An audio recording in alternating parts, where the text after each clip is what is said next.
Two men shot, one fatally in St. Andrew.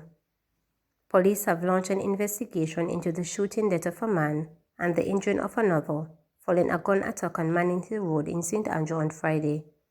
The deceased has been identified as 29-year-old Orlando McDermott of Glen Drive, Kingston 8. Reports are that about 10:10 p.m., both men were walking on Manning Hill Road when armed men opened gunfire at them. The police were summoned, and on their arrival, McDermott and the other man was seen with several gunshot wounds. They were assisted to hospital, where McDermott was pronounced dead. The other man is undergoing treatment and is in a stable condition. Sherica Jackson pulls out of 200 meter. The fastest woman alive over the 200 meter. Jamaica's Sherica Jackson has pulled out of the event in Paris Olympics due to injury. It is understood that Jackson is still not fully recovered from the injury that forced her to withdraw from the 100 meter earlier at the Games. Jackson had been scheduled to compete in Heat 3 of the 200 meter, but was a late scratch. Concerns swirled around Jackson's fitness ahead of the Olympics after she pulled up with an apparent injury in the women's 200 at the Grand Prix earlier this month. Jackson, who was leading the race with about 50 meters to go, pulled up and limped across the finish line. It is unclear whether Jackson will be able to compete in the 4x100 meter relay. Fraser Price expresses deep disappointment over withdrawal from 100 meter. Shelley Fraser Price is still trying to come to grips with having to pull out of the semi-finals of the women's 100 meter at the Olympic Games in Paris on Saturday. Fraser Price unexpectedly walked away from the semi-finals minutes before she was scheduled to race, sending ripples across the sporting world. Jamaica's team manager Watts later said that two-time Olympic champion reportedly picked up an injury during the warm-up before the event. This led to her withdrawal. It is understood that she reportedly hurt her hamstring. In a social media post addressed to her fans, Fraser Price, who is participating in her 5th Olympic Games, wrote, "It is difficult for me to find the words to describe the depth of my disappointment. I know that my supporters share and shoulder this disappointment with me. I am truly blessed to have had the steadfast support of my fans since my Olympic debut in 2008. The support of my fans, the country, and the larger community has rooted me in immense gratitude that has sustained me through my career," she stated. Fraser Price, who had qualified for the semi-finals after placing second in her first round heat in 10.92 seconds, second fastest of the round, added, "With every step and win, you have all been there for me. My faith has always affirmed my trust in my journey. Thank you for continuing to be with me today and every day," she said. Decorated sprinter who ended the Athletics Championships in Budapest in 2023 with an injury in the finals of the women's 4x100 meter relay. Under the new rules, which World Athletics have put in to ensure there are no empty lanes in major championships, a reserve should have taken her place, but it appears the organizers did not have enough time. Francesca Joseph could have been in the athletics to take her place. Men posing as women charged with robbing taxi operator at knife point.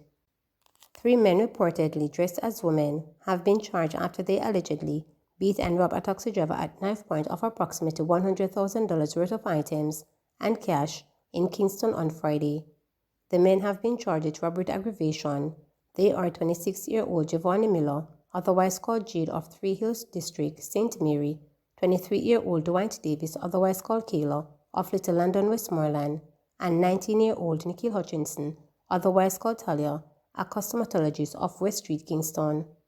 Reports from the Halfway Tree Police are that about 7:30 p.m., Davis, Hutchinson, and Miller boarded a taxi at the Crossroad bus park dressed as women and requested that they be dropped off at Kingston 7.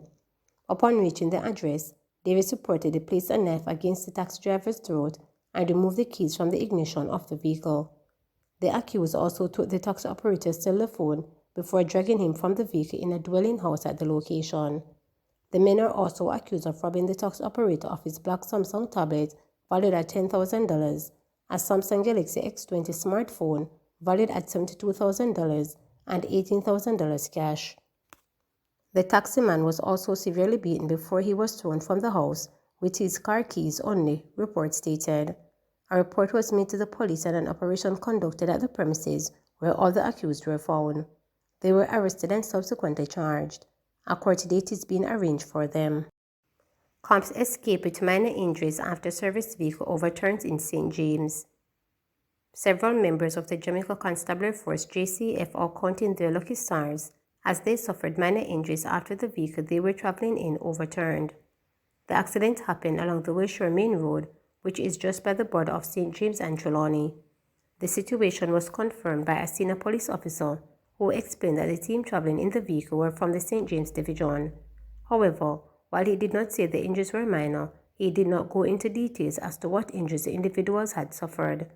The crash, which occurred just about 4 p.m., saw the service vehicle veering off the roadway before it subsequently overturned. Westmoreland police investigating hit and run that killed teen. Police assigned to the Westmoreland Police Division are investigating a hit and run incident which led to the death of a teen male on Top Road, Little London in the parish on Friday. Dead is Zane Foster, a student of Top Road in Little London. Reports from the Little London police are that about 8:30 p.m., the teen went to a nearby shop to make a purchase. Foster was in the process of exiting the shop, which is close to the road, when he was hit by a motor car. The driver did not stop, reports stated. The license plate for the vehicle and the identity of the driver have not been ascertained. However, police said they are hoping to obtain video footage from a camera that is said to be installed nearby in aid of their investigation. Woman weeps after plot to murder brother over house lands her in prison. A St. Catherine woman who trumped up $60,000 to get her brother killed in a dispute over a 3-bedroom family house broke down in tears after she was sentenced to 6.5 years in prison.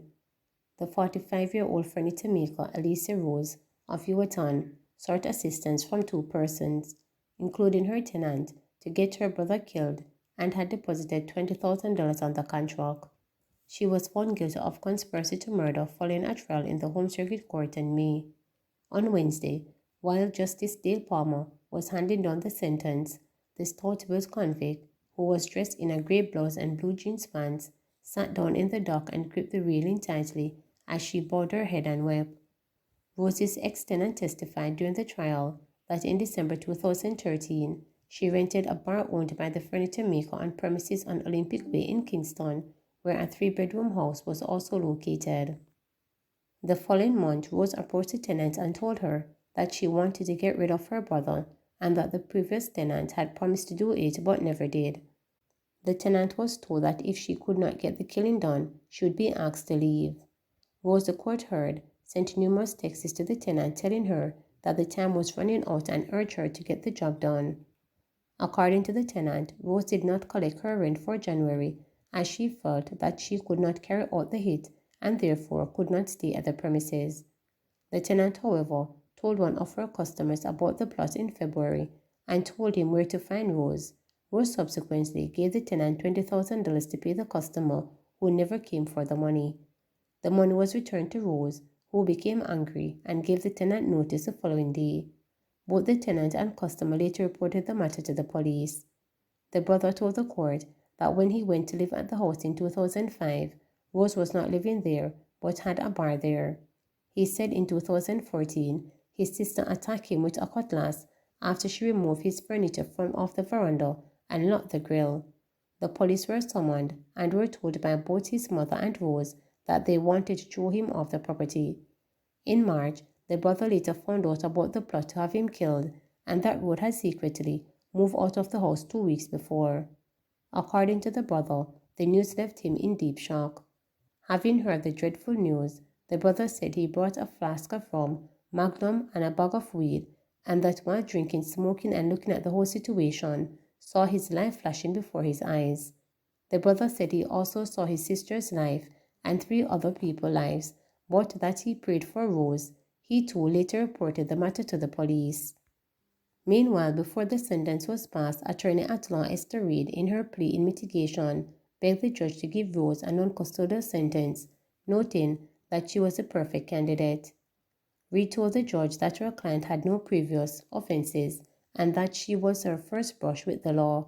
She also mentioned that Rose, who was the last of 6 children, had a troubled life and that her problems, unfortunately, stemmed from her tumultuous relationship with her siblings. Pointing to the community report, Green asked the judge to bear in mind that residents described Rose as a very private, hardworking, and quiet, and had nothing negative to say, only that she was given leniency. Prosecutor Dwayne Green, however, urged the judge to consider the principle of deterrence and send a message to society that the court take these offenses seriously. Had it not been that the persons who she conspired with coming to another agreement, the complaint by all means would have been a dead man, Green stated. Persons must be aware that when you enter into a plan to kill somebody, a serious offense, that the court will frown upon it and that the court will impose sentences that are just in the circumstances. Justice Palmer, in handing down the sentence, said he could not offer Rose a non-custodial sentence as the imprisonment is preserved for the most serious offense and that the threshold in this case has been passed. Noting that the maximum is 10 years, the judge starting at 5 and added 4 years for aggravating factors such as conspiracy, the victim being a family member, and the fact that the matter went to trial. However, 2 years were deducted for the mitigating factor, Rose's previous good record and community report, and a further 6 months for time spent in custody. Remember to subscribe, like, share, and click the notification bell for daily updates.